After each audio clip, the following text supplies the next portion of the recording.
A ver, ¿qué pasa cuando leemos un texto sagrado, como la Biblia, y de repente nos encontramos con algo que no nos cuadra? ¿Quién tiene la razón en ese momento? ¿El texto o nuestra propia opinión? Justo de eso vamos a hablar hoy, de esa tensión que existe entre la autoridad de la escritura y, bueno, nuestra propia perspectiva como lectores. Esta es, digamos, la pregunta del millón, que va a guiar todo nuestro análisis, porque, a fin de cuentas, la respuesta que se le dé a esto define por completo la relación que uno tiene con las escrituras. Ok, para desglosar esto, vamos a seguir una ruta bastante clara. Primero, vamos a hablar de la autoridad de las escrituras. Después, nos metemos de lleno en ese choque entre nosotros y la Biblia. Luego, veremos qué papel juega la mente y también cuáles son sus límites. Y cerramos con un llamado a la reflexión. Perfecto, entremos en materia. Miren, el punto de partida de todo este argumento es una idea central, que la Biblia tiene una inspiración y una autoridad que son, digamos, totales. Y ojo con esta cita porque es importantísima. La palabra clave aquí es toda. ¿Por qué? Porque el argumento es que para que la autoridad de la Biblia tenga un impacto real, hay que aceptarla completa, no solo pues las partes que nos gustan o nos convienen. Y claro, esto nos lleva de cabeza al problema principal, ¿no? Esa tendencia, muy humana por cierto, de leer las escrituras pasándolas por nuestro propio filtro, por lo que ya creemos, en vez de dejar que sean las escrituras las que le den forma a nuestras creencias. Aquí se ve el conflicto de una forma súper clara. Por un lado, está esa tentación como de recortar el texto para que encaje con lo que ya pensamos.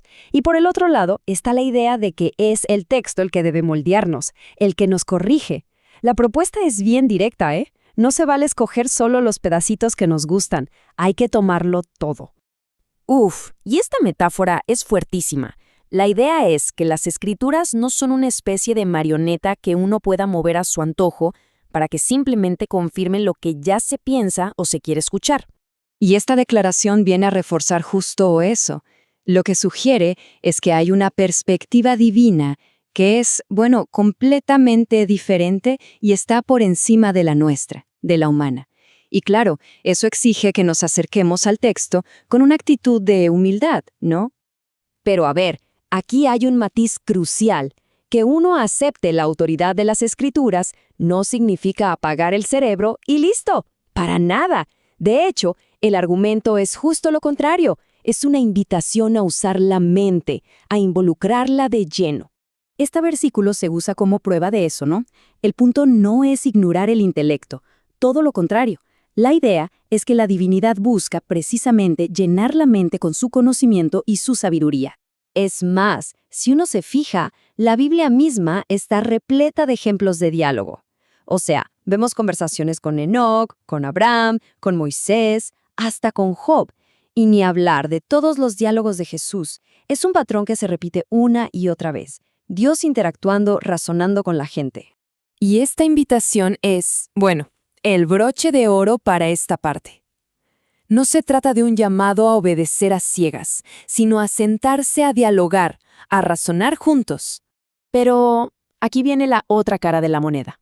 Porque sí, se invita a usar la razón, pero al mismo tiempo se subraya algo muy importante, que la razón humana tiene límites, y unos límites bastante profundos. O sea, no es la autoridad final. Aquí el punto clave es que la razón humana se ve como algo falible, que se puede equivocar. Es una herramienta increíble, claro que sí, pero no es perfecta. Y el riesgo, según se plantea, es que esa razón intente, digamos, dejar a Dios fuera de la ecuación y resolver todo por su cuenta. Y aquí es donde se advierte de un peligro. Cuando esa razón humana, que ya vimos que puede fallar, se acerca a las escrituras con una actitud pues de arrogancia o de autosuficiencia, puede terminar torciendo toda la relación. Uno termina poniéndose por encima del texto, en vez de someterse a él. Básicamente, el camino que se describe es este. Todo empieza con sentirse autosuficiente. Eso lleva a descuidar la relación con lo divino, y al final se termina confiando ciegamente en el propio conocimiento, que, pues, es limitado. Entonces, con todo esto sobre la mesa, el análisis nos lleva al cierre. Y lo interesante es que no termina con una afirmación tajante, sino con una serie de preguntas, para que cada quien reflexione. La primera pregunta va a la cantidad. Es una invitación a hacer un balance honesto del tiempo que se le dedica a esta práctica. La segunda, en cambio, va de la cantidad a la calidad. O sea, no es solo cuánto tiempo, sino cómo se usa ese tiempo. ¿Es un estudio profundo o no más una leída por encima? Y por último, una pregunta que nos mueve a la acción. Con base en lo anterior, ¿qué se podría hacer? ¿Qué cambios prácticos se podrían implementar para que ese tiempo rinda más frutos espiritualmente? Y así cerramos volviendo a la pregunta con la que empezamos, pero ahora con todo el peso del análisis detrás. La reflexión final que se nos queda es esta. Si las escrituras nos retan, si nos desafían, ¿quién es el que tiene que cambiar?